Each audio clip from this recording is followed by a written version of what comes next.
Qərib 1992-ci il iyun ayının 2-də sonuncu dəfə ailəsi ilə vidalaşaraq yenidən cəbhəyə yollanmışdır. O, Ağdam rayonunun Sırxavət kəndi istiqamətində gedən ağır döyüşlərdə iştirak etmişdir. Həmin döyüşlər zamanı 13 yaralı əskərin həyatını tək başına xilas edən Qərib Həsənov, mühasirədə olan digər əskərlərin həyatını xilas etmək üçün onların ardınca gedərək bir daha geri qayıtmamışdır. Sonradan həmin ərazidə hərbi texnikanın vurulduğu xəbəri verilir.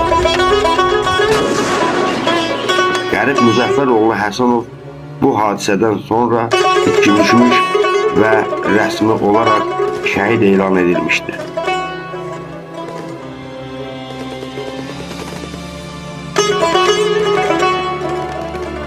Onun şəhid xəbəri ailəsinə 1992-ci il iyun ayının 17-də verilmişdir.